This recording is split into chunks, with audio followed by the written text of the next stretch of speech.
Virtual This Coffee conference Hour. will now be recorded. I'm Giovanna Flori, President of TRAST. Joining us today from TRAST Board of Directors is David Nunez, Curtis Colbert, Sean Portley, Lynn Prescott, Sue Pearson, Landon Williamson, and Alexa Torres. We are excited to have Averjill RookWood, a corporate doula and employee benefits expert from Sacred for Us, discussing family benefits now and beyond. Welcome, Averjill. Happy to have you here. Before we get started and formally introduce Averjill, I'd like to thank our sponsors. Without our sponsors, we wouldn't be able to host these events. Colonial, thank you, Colonial, HR on Demand, and Clarity Benefit Solutions. So thank you to all our loyal members and those who are new members and those of all of us who got up early to be together today. And so if you're new to TRAST, I encourage you to check out our website at trasf.org to learn more and consider more about us and consider joining us. We're 30 years today. TRAST continues to be the premier organization in South Florida in the field of total rewards. And we were just talking earlier about World at Work, their conference. We are a local association of World at Work, the national association that offers professional development certification programs and conferences. And as a partner with World at Work, besides our networking events and all the things that we're able to provide you, they allow us to offer our members proprietary rates on all of their programs currently offered through e-learning today. So we do have a nice message from the CEO and president of World at Work on our website. So if you have time, look at our website homepage and hear a nice message from Scott Haywood. So our coffee hours are meant to be interactive. So we really want to encourage everyone to introduce yourself, join in discussions, ask questions in the chat section, but also, jump in and be part of the discussion. At this time, I'd like to introduce Lynn Prescott. She begins our morning iced coffee breaker, and then she'll introduce our keynote speaker, Averjill. Thank you, Lynn. Thanks, Giovanna. Good morning, everybody. Welcome. Happy Thursday. I'm not sure what month or week we're in, but I know it's Thursday because I'm on the TRAST virtual coffee, so welcome. So I'm going to go ahead and kick it off as I typically do with a short icebreaker and some thought-provoking questions this morning. And you can go ahead and type your answers in the chat box if you would. And then what I'd love to do is have one of the audience members read the responses. So I may randomly call on someone and hopefully you'll be willing to participate and share the answers out loud with the rest of the group. So let's kick it off. The first question, if you could meet any historical figure, who would you choose? Go ahead and type your answers in the chat box. So if you could meet any historical figure, who would you choose to meet?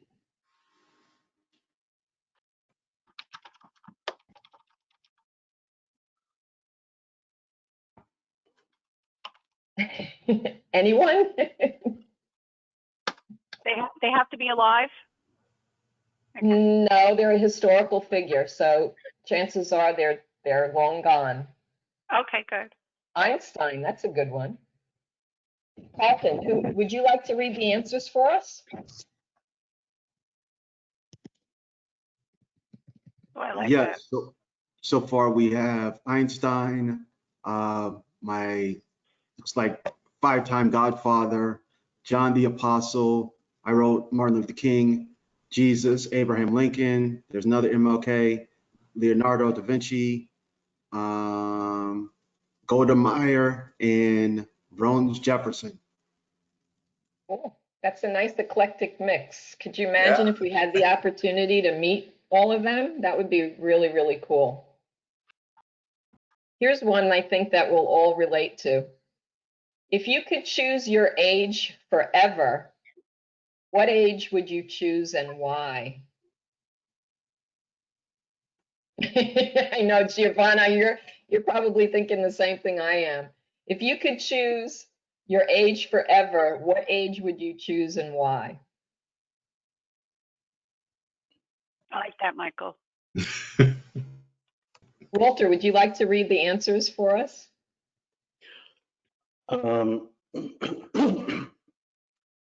Okay, I'm sorry, I'm scrolling down.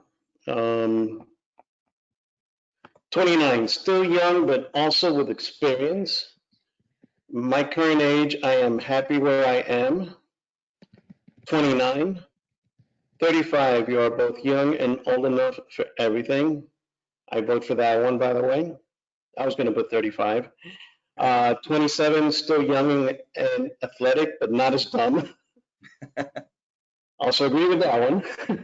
35, very comfortable with my career and education was done. 35, career taking off and enjoying raising my daughter. 30, because not too young, not too old, can still have kids and have the experience. Oh, I'm sorry, some more are coming in. 35, and know what I know today. 28, never ending energy. Can agree with that. 40, still young, but mature and wiser. Yep. Well, we had 35. Yeah. Right. I chose 35.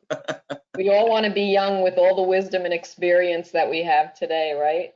Yeah, I can yeah. totally relate. So here's the last one. If you could live anywhere on the planet and take everything that you love with you, where would you choose to live? Well, that's easy. That was easy for me. Yeah. Fiji. In the country, the south of France. Who? David. In the country. Oh no, I'm sorry. I said on the planet. I stand corrected. It's still early. Ah. We have Alaska, Fiji, and take nothing. Jamaica, in the mountains of Jamaica. Hawaii, Lucerne, it's beautiful. Too many options for Lori. Okay, yep. San Diego, Italy, of course, Giovanna, that makes perfect sense. And Provence, south of France. Beautiful, beautiful guys. Well, thank you for joining me in that. Kind of a fun way to start the morning. So without further ado, I'm going to go ahead and introduce our guest speaker this morning, who I've had the privilege of working side by side with for just under 5 years at Cancer Treatment Centers of America. So Averjill RookWood is an employee benefits specialist with amazing background and experience. She's got over 15 years of experience across multiple industries. Her areas of specialty include absence and paid leave program creation, employee well-being, benefits implementation, project management, and vendor management. Through her years of experience, she's led multi-million-dollar benefit conversions and implementation projects for Fortune 500 companies, working with the likes of Aon and in-house with 2 hospital systems. She's also refined her skills and does wonderful work in benefits delivery. She's been an active champion as well for family benefits, and she supported pending legislation for working parents, women, and babies. And after earning her fertility, birth, and postpartum doula certifications in recent years, she now focuses on consulting with employers on building strategic family benefits offerings and cutting-edge corporate doula support services for both companies and individuals through her organization called Sacred for Us. Sacred for Us helps to address the budgetary, employee retention, and population health issues that employers often grapple with when designing and finalizing company-wide strategies for benefits. So welcome, Averjill. Thank you for all the great work that you've done, and we'd love to hear what you have to share with us this morning. Welcome, Averjill. Thank you for joining us. Thank you so much. So I'm gonna jump in and share my screen with you all. Great. I won't hold you too long this morning. I know it's early. And if anyone has questions, just put them in the chat section. Absolutely. So again, thank you for the invite. I'm happy to be here, and I'm even more happy to be talking to you about family benefits, which is definitely a passion of mine. And Lynn, thank you for, and Giovanna, thank you for the lovely introduction. Just a little bit about my little weird mix, which you heard before. I love what I do. I feel that I get to now live in the best of both worlds, and helping folks in the creation of their families, but then also using my expertise to really hone in on the business of benefits for families, employees overall, but most especially focused on families. So a couple things I just want to touch on today is, the landscape that we're all in. You can't ignore it. I'm coming to you from my home office. I'm sure many of you come to, are you're in home office, spare room, bedroom, living room, kitchen table. That's just the way we are right now. And then I want to talk about employer concerns, your employee concerns, and how in the world do we move forward? What do we need to look at? Because there's so much going on, things coming at us from all angles. So, what are some key things that you can focus on? So I thought these were some very interesting words to say. To win the marketplace, you must first win the workplace. So no matter what industry you're in specifically, we're all kind of facing crazy times right now, and you're forced to grapple with things that you never even thought of in the past.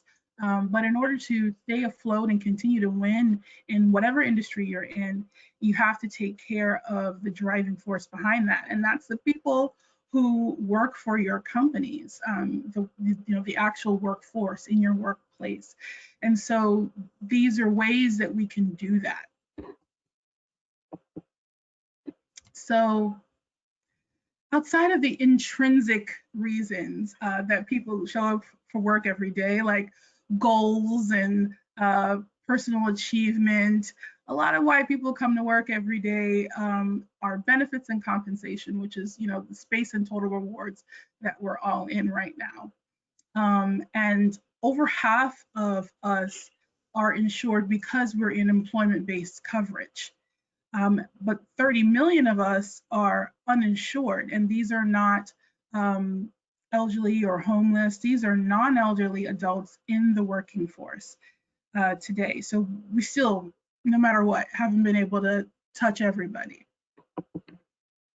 And within the employer-based model that most of us receive our insurance, whether you're in a small firm or a large firm, if we just, for example, zero in on those who subsidize, companies that subsidize greater than 25%, but less than 50, you see by and large, more single coverage is covered than family coverage. And you can define family coverage a bevy of different ways. Is that just another person, whether it be adult or child? Is it adult and child or children? And then having those separate tiers, what does that mean? What's the subsidy attached to each? So, these are things that we were already dealing with. That was the state of what was already happening pre-COVID.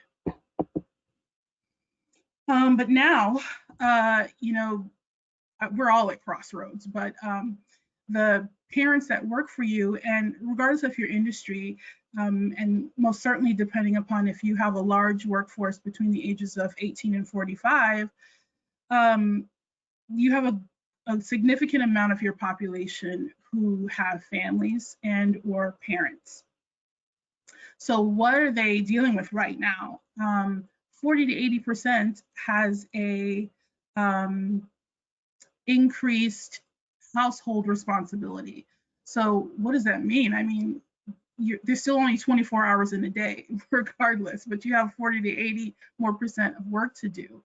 That's leading people to really, to the next bullet explains, decide whether it makes sense for them to stay in the workforce. Those who have a two-parent household or a double income household, does it make sense, especially for the children who are not school age, but depending upon where we ultimately land with what's going on with schools, does it make sense to stay home, for one person to stay home to take care of the family?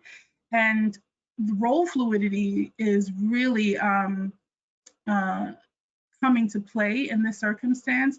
Historically, in the working force of America, we probably would have said that would be the woman, and still I think that's the majority, but it could be any parent now. And so what does that look like when you have people who historically in the workplace did not have the same amount of home responsibilities now having to step up to the plate, and how's that supported and balanced with his or her work life?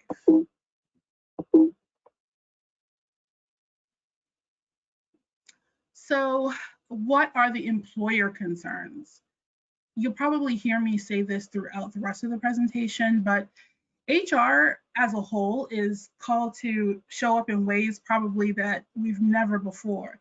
And not just total rewards, ben and comp, it's everything. So you have your diversity and inclusion for sure.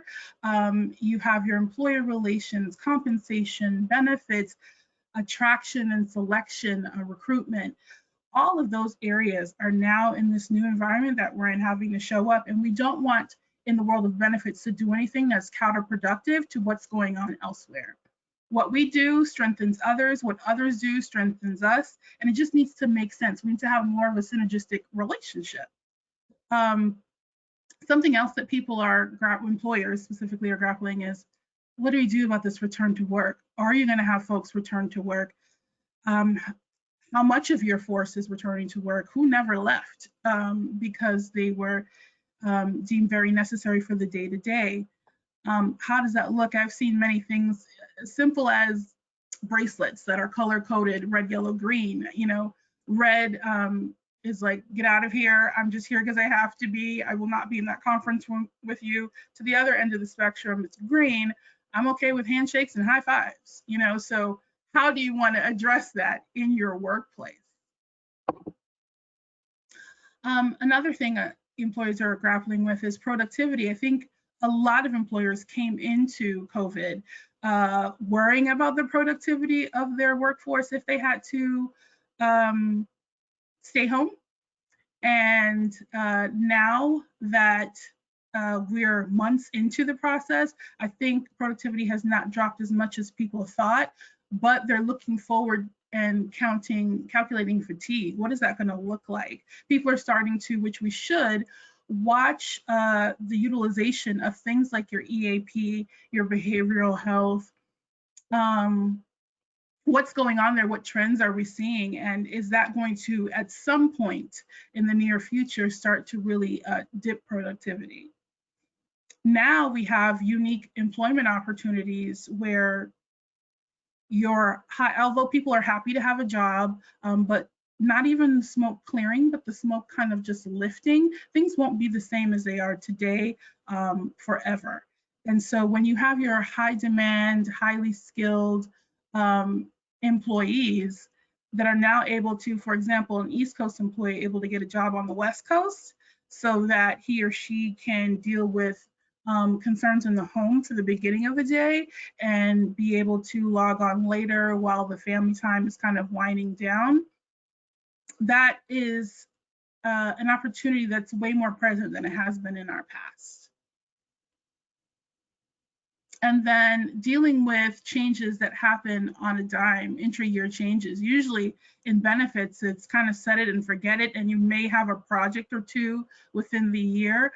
But in March, there were items in the CARES Act that caused you to have to pivot. What are you doing as an employer to be able to get the support that you need? For example, with the changes that happen in the world of 401k, you know, not only do you have to ask your internal workforce to help put some muscle to that, but you should definitely be leaning on your vendors to really help make this transition as smooth as possible, because I'm quite certain we're not done yet with what has to be mandated, but then there's also changes that you want to make as an employer just out of goodwill and what you're noticing amongst your staff. And again, just a reminder, make sure you ask questions in the chat. We'll definitely get to them. Employees, what are their concerns? Job security. Will I have a job? I mean, that's number one on the minds of a lot of employees out there. And then when you start talking about whether I'll have a job or not, the next thing is, oh my gosh, what are my finances going to look like? So financial stability is the next thing. And again, as I mentioned earlier, outside of what intrinsically drives us every morning to get up and work, we have very extrinsic motivation, which is what benefits do I get and what is my compensation looking like? I think in the world of comp, there'll probably be a little bit more leeway. So they'll start to look at what outside of, what's being direct deposited every 2 weeks are the benefits of me working here. And your employee benefits is very close to the top of the list, if not at the top of the list. Again, people are happy to have jobs right now, but as the months go by and different types of opportunities are presented to them, will what you have on the table as an employer stand up against others? Time management, we've spoken about. People are getting weary about having to perform at the level that they're used to, if not higher, as to not draw any negative attention for the virtual work that they're doing, and balance what demands are now in the home that maybe weren't there before. So time management, what tools do you have as an employer to address your employee concerns? And cultural and mission match. Again, once the smoke starts to lift a little bit and people start to look around at who they're employed with, they'll certainly remember in this kind of chaotic, pivotal time, how did their employer show up for them? And it'll matter to them about what kind of match they have. So I look at the timeline for what we're facing now in 3 kind of phases. Phase 1 was, whoa, what is going on? Let's just, quickly pivot to get people at home. One day we were all in the office. The next day we were all at home. And then you had what happened in March and April with the CARES Act and the quick changes you had to make for that. So that, to me, was kind of phase 1. But now we're hopefully moving into a phase 2 where let's stabilize the rest of the year. While we might not make any changes by and large, what do we need to highlight, or what do we need to kind of gear up for phase 3, which is the planning and the execution of 2021. So for the rest of this year, I look at it in a 3-pronged approach. Pay attention. Employers, it's very important for them to listen and to pay attention to what their employees are speaking up about. What are their concerns? Where are the balls being dropped? How can they assist them in the world of benefits? And like I hinted to earlier, sometimes it's not about creating anything new. It's reimagining what's already existing. And as that 3rd prong dictates, communicate. So I don't think that benefits is used to, especially during prime time, I'd like to call annual enrollment season, communication. However, it's not about the volume of communication, it's the method of communication. How are you getting to your employees? How are you ensuring that it's digested? What are employers asking of managers, right, to continue to trickle down information? Sometimes, like we're all meeting right now virtually, and sometimes it's a matter of, if I was a manager here and someone showed up to a meeting who used to have long, luxurious locks and now has a shaved head, what's going on? Does this person know about the EAP program? Has the demeanor of my staff changed? What can I as a manager offer? Managers are not psychologists. We're not trained to be social workers. That's not our lane. It's not our ministry in life. However, there are tools that all levels of your workforce should be able to know about and share.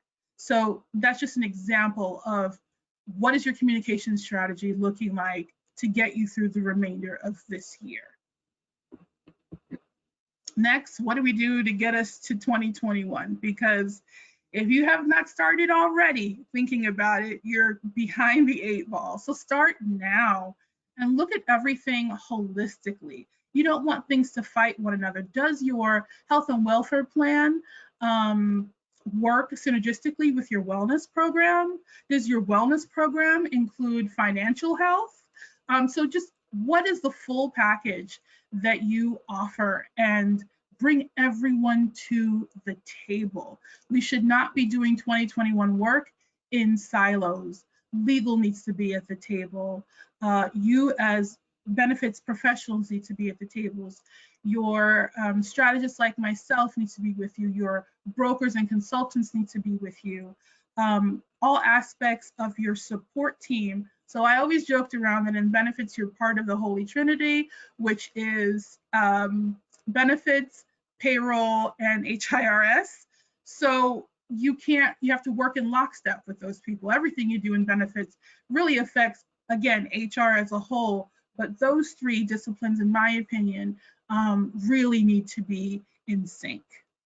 And then again, how are you communicating it? We're used to having annual enrollment fairs, very high physical touch, so to speak, ways of communicating information. I think for the first time, if you would have asked us 1-2 years ago about home mailings, people were waning on what they sent home. Now, we can't wait to go to the mailbox. That is a social event.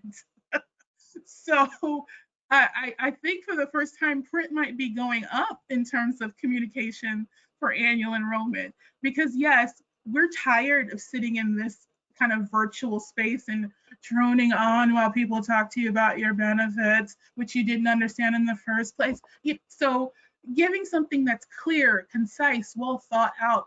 I mean, graphic designers are making a killing right now, I'm sure, because it's important how things are laid out, and you need to take time. So again, back to the first bullet, start now.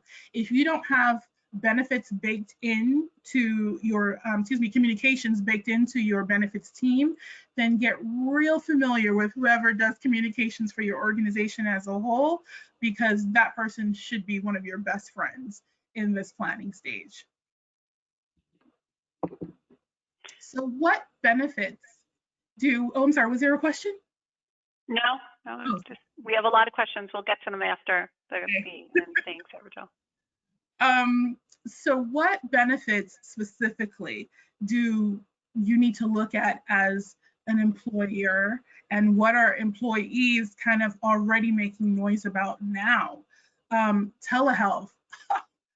And that has showed up in ways that was really like hidden in the closet before. And now doctors who never kind of really dealt with that before are now full force telehealth providers. Also, I mean, you can get telehealth in a parking lot. So you can't go back on how things are billed now. Telehealth is here to stay. And some of you may have had telehealth baked into your health and welfare program, and while it's enough to get you through 2020, are you having conversations with your vendors now to beef up what's available to you for telehealth? Are the rates going to change on you? Have those conversations now, because there's more in demand than ever before. EAP and behavioral health is at the top of the list for health and welfare these days. Is your EAP plan, that was something, again, historically severely underutilized. Do they have the manpower to support the volume going forward? Who's answering the phones? What are the professionals? I know right now it might in some companies be all hands on deck, but what are their plans to stabilize for 2021 and provide optimal care for your employees? Leave. Some of that has been mandated, especially in terms of pay. That's changing from a state perspective by the moment, but it's very important and top of mind, and it also kind of marries with behavioral health these days.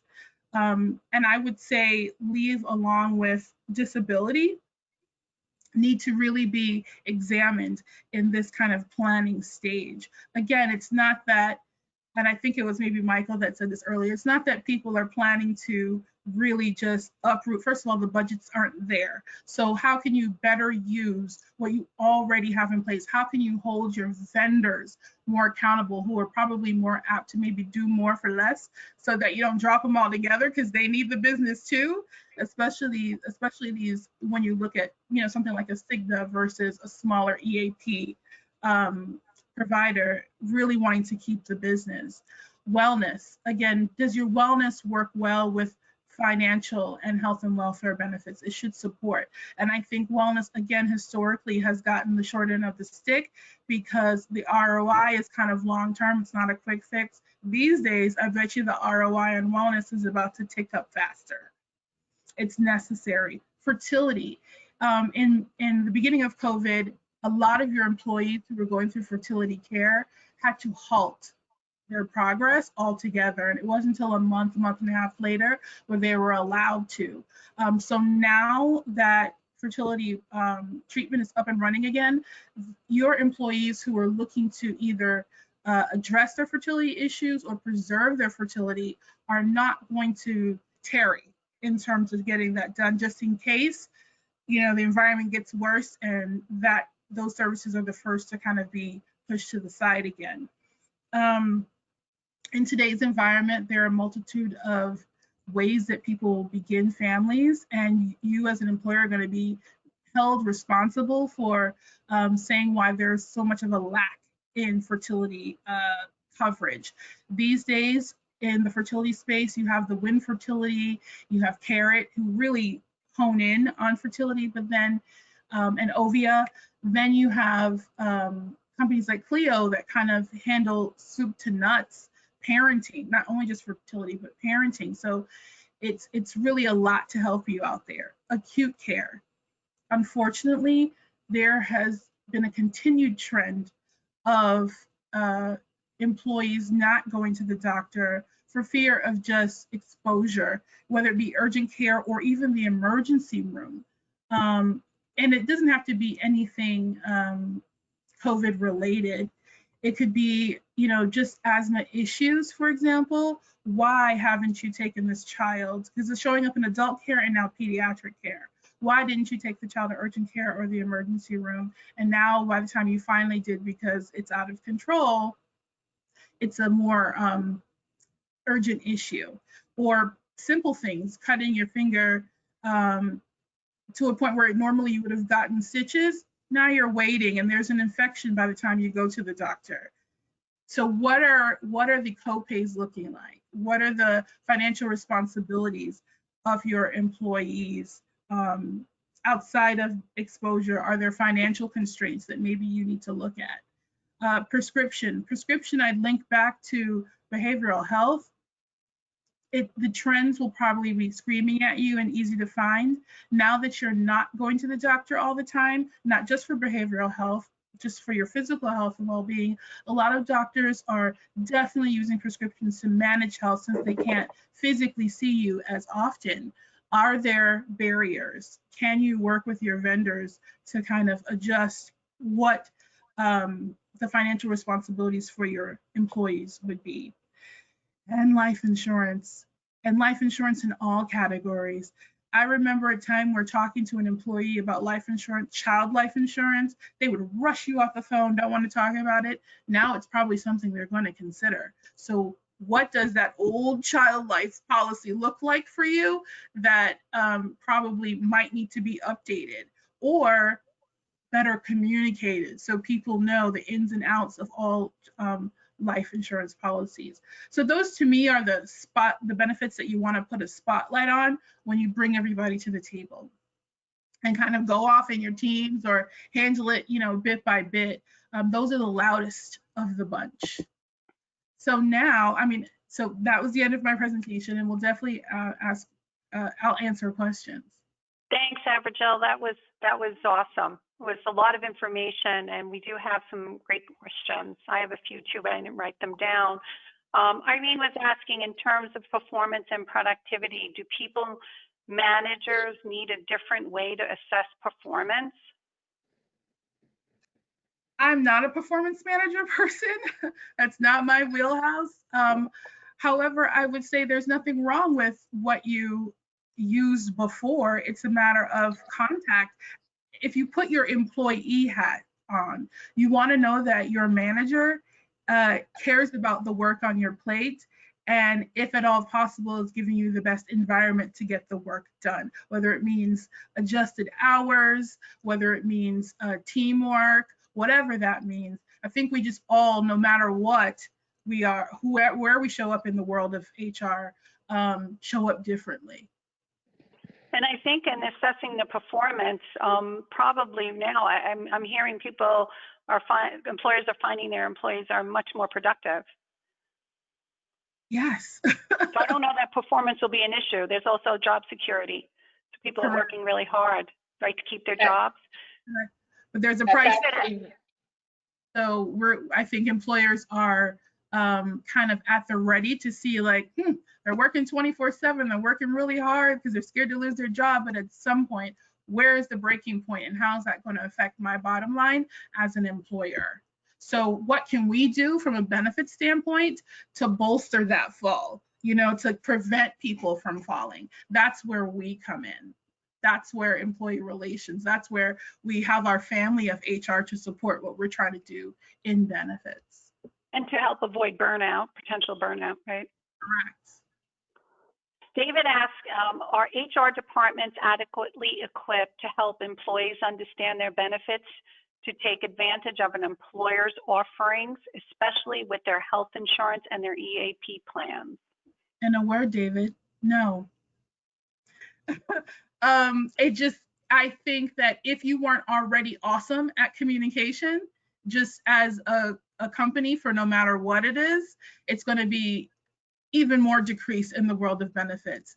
And so that's why, again, it's important. If benefits communication is not built into your benefits team, then you really need to take this pre-planning stage to talk to the communications people in your organization as a whole to get some tips as to, listen, we got to do this differently. How do we do this? And as I was joking about the mailing, like, what are the numbers on that? What's the trends looking like, that way? And your benefit administration, if you do things with a third party, it's their entire job to help you figure this out.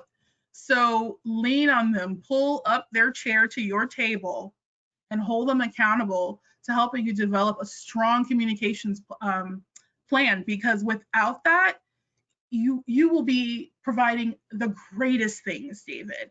But because your employees do not know, the perception of how you showed up for them will be severely sullied. Again, when that smoke starts to clear a little bit, and people look around, how did my employer show up for me?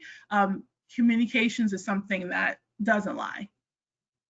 Averjill, if I may interject something here, what we're finding at Colonial in our marketplace is that benefit counseling has become even more important. And what we're doing a lot of right now is that we're doing online share screening with web enrollments, and that one-on-one where people can ask you to help them understand their benefits, and we can communicate what is important from an employer's perspective. Really does go a long way in that 30-minute time slot.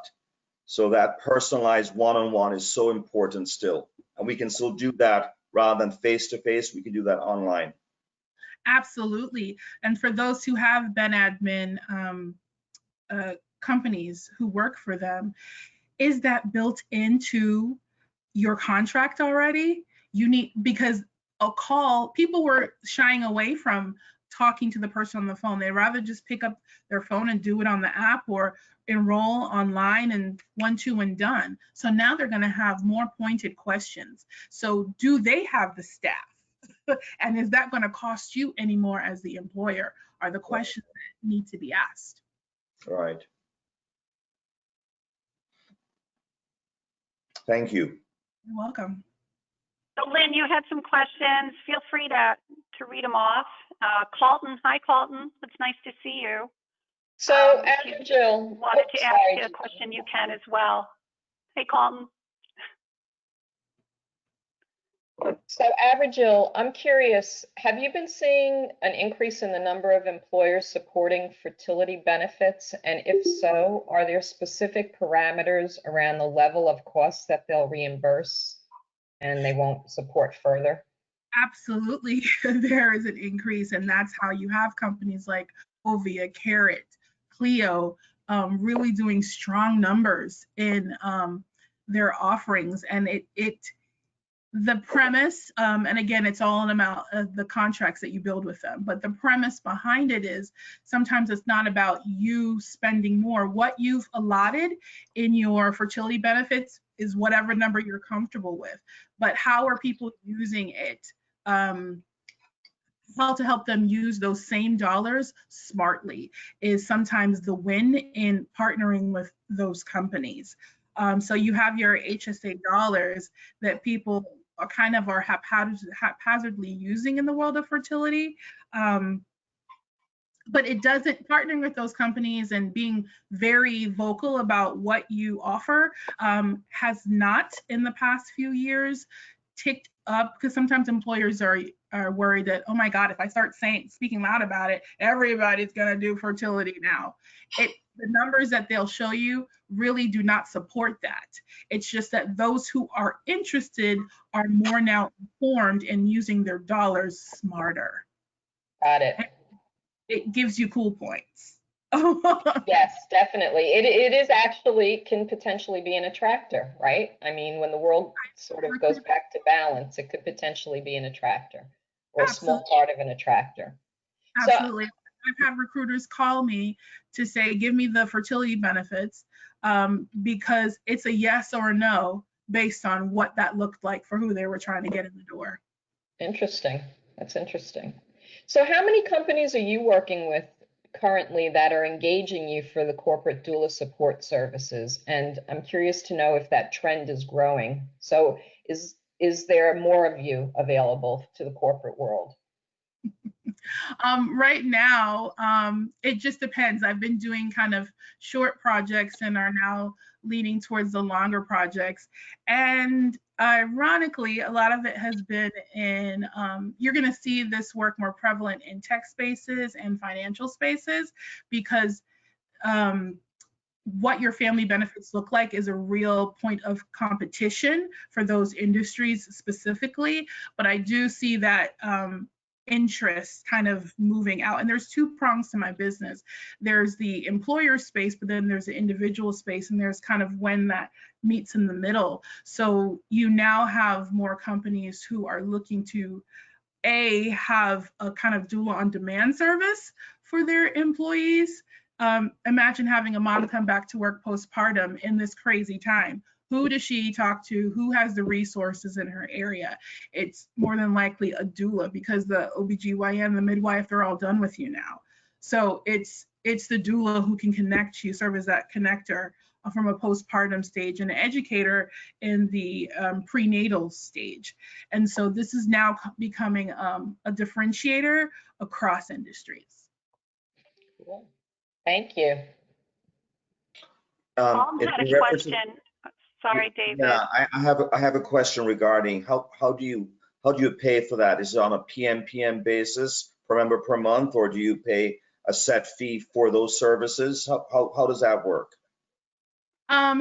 It could be either or. For me, it's a per employee per month, and it's the same for a lot of the bigger providers that I spoke of. But the beauty is this is kind of an emerging kind of field, Right. and you'll find both. Okay. And are those services for X amount of months? How does that work? Correct.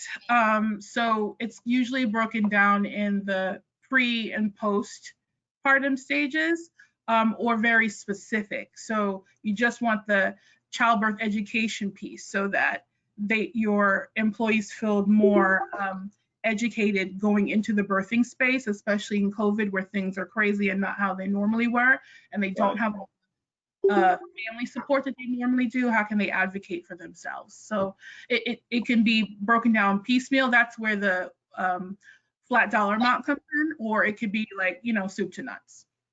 Thank you. So Carlton, go ahead and ask your question. I'd rather you chat and then instead of me reading it off, I'd like for you to get engaged with us since it's your first visit to our virtual coffee. We're happy to have you. Thank you. Thanks for having me this morning. Are you seeing a pattern or a sweet spot for the size of employers offering fertility benefits? I think you mentioned earlier certain industry segments such as tech, potentially financial. I would think also even in the healthcare space. But are you seeing a certain size of company? My thought is that more jumbo size companies are addressing this, and maybe not as much some of the mid-sized and smaller firms, just because of cost and understanding. Is that accurate? Actually, no, because the startups, for example, this is standard for them. And so you're going to have the startups who are going to make it into their budget. So I think mid and small are really making strides and efforts. And yes, the large and jumbo level clients, it's a no-brainer for them to start to look at things in that space. And they, can have the deluxe packages of any of the providers out there. So it may not be that they're not in the space, they just smaller and mid may not have the deluxe packages, so to speak. They're very pointed about what it is that they're offering their employees. Got it. Okay. And one other question I did have is around behavioral health.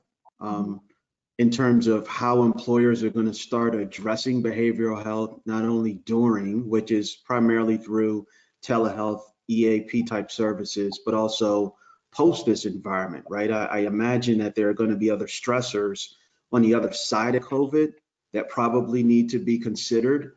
What do you think that, or how do you believe that certain employers are going to start to address some of those needs as well, and be able to mitigate what I think could be some health concerns associated with that if they're not treated appropriately?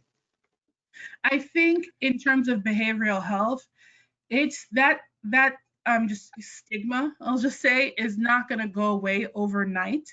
And what you said needs to be top of minds for leaders and CEOs, and they have to make it okay to engage in use of those benefits from the top down. There should be no speak about benefits that doesn't explicitly say behavioral health. You should not be offering Blue Cross Blue Shield's number and not explicitly offering the EAP and behavioral health. It's about making it normal, because you are right. I mean, there's a level of PTSD that everybody's going to have post-COVID, whatever post-COVID means, right? Right. How do you address that? How do you deal with that? But I think on a more so that's a macro, but even on a more micro level, I think a lot of people who are people managers are not trained to be people managers. And so they're not hearing, they're not seeing things, they're not acting things. That's again why I say HR has to come together in a way that we've never been called to do before, ever. And so what can be done in the education space within your organizations to help provide training, just ongoing, nonchalant, not pointed, saying, you, Carlton, you're a terrible manager. Just, hey guys, this is mandatory training. So that these jewels become kind of sewn into their everyday life, and it changes their lens, it changes their what they're listening for. Got it. Thank you. You're welcome. Thank you. Great questions. Great presentation. Anyone feel free to ask questions off, here off the chat. We'd be happy to hear from you. I'd just like to thank Averjill for a great presentation. I enjoyed it and some good points. Thank you. Yeah, and on a personal note, you mentioned the mountains of Jamaica. Is that where you're from? No, my family, and I'm a New Yorker. So, I mean, mountains are still going to be weird to me, but it's beautiful. Well, I'm from Jamaica, and I love the mountains in Jamaica, so that's great. Michelle, you said earlier when you started the presentation, you said something about bracelets. You said red bracelets, green bracelets. Could you elaborate on that? Because that was quite interesting. the rubber bracelets, like I can only think, oh, it's sullied now. The Lance Armstrong, like yellow bracelet that he had. So using those same bracelets in red, yellow, green, and red was, I'm here because I have to be. I'm mandated here. You're like, my boss says I have to be, but I'm not going in that conference room with you. Don't come anywhere near my workspace. Yellow is, I'm okay speaking to you from a distance. I'm okay. And green, like, woohoo, give me high fives and shake my hand. This is a hoax. I'm okay with it. So it just What really. about, I think that's great. I was thinking about, I know this might be from a HIPAA standpoint, it might not be permissible, but I was thinking about people that had COVID and now have, they have the antibodies. They took an antibody COVID test and they wear a bracelet that says, I don't know if this is a violation of privacy. What are your thoughts on that? Yeah, and we'll be curious to see how those things shape up. I don't know the answer to that now. Just a thought. That's actually a great question. I don't know if David is able to help us with an answer to that. David Miklas, if you're available to come on and join the conversation about that. So David is Yes, I can hear you. great. Regarding the confidentiality aspect of it, if the employee themselves chose to wear that, there's really no issue. I think it would be foolish for an employer to encourage that or demand it, because that certainly is going to violate all kinds of confidentiality. Right. But I do know what you're talking about with the green, yellow, and red bracelets, and I thought that was pretty interesting when I saw that on LinkedIn a few weeks ago. Mm-hmm. I liken those bracelets that you're talking about, Giovanna, to like a life alert. Like when you say that, I think, oh, life alert bracelet in terms of like the antibodies and things like that. So we'll see. Yeah, we don't know. Like you said earlier, we had all to pivot, right, with the CARES Act, and especially, and you mentioned the 401k, that we had to pivot for that. Could you elaborate a little bit on what you meant by that? Because I might have missed something on the 401k. Having withdrawals not be taxed in the same way that they were before, and you having 3 years to kind of repay the tax that you're kind of skipping out on now. So, making sure that that's actually going to happen when people go to whomever they do their 401k work with, their 401k vendors, and then communicating that both on the website, because people are maybe not going to ask you, the employer, they're going to see it when they try to, get money. So making sure that's there, but then that you as an employer are, saying it as well. So that's what I meant specifically for that one. Yeah, no, thank you. Thanks for clarifying that. I think the vendor relationships that you mentioned a couple of times is really critical. The communication, and you mentioned print coming back. For me, everything is technology now. I see, that everybody's on their phone and that's how we communicate. But there are those employees that don't communicate that way, and they need to get their enrollment information in a paper document in different languages, and we have to be cognizant of that too. So that's a good point about the print. Colton, are you seeing that? Are you seeing more print enrollments going out now, or still communicating with technology on open enrollments? A lot of the questions that we're getting now from employers are how can they prepare themselves for virtual type of events still, although there could be targeted messaging that would go out, because people do have fatigue from being in front of either their phones or their computers or iPads. So if there's a targeted message, we're discussing to get that directly delivered to the house. I hope we don't go back to paper enrollment. That would be terrible. I hope not either. I quit. Yeah, but like you said, Averjill, the trip to the mailbox is a social event right now. Yeah. That's just for information after the enrollment. 9 o'clock, Giovanna. I can't believe it. This is great. Yeah, that was fun. And we loved having you. Please, we'll be back in another 2 weeks with another virtual coffee. It's every other Thursday. And I think we have some webinars coming up too that, you'll see on LinkedIn or on our website. We post them. So everybody be safe and have a wonderful, wonderful week and a great weekend coming up. See you soon. Thanks, Thank you, Averjill. Averjill. Thank you. Averjill, great Bye. job. Thank you, Great everybody. job. Have a great one. Bye. Thank you, guys. Take care.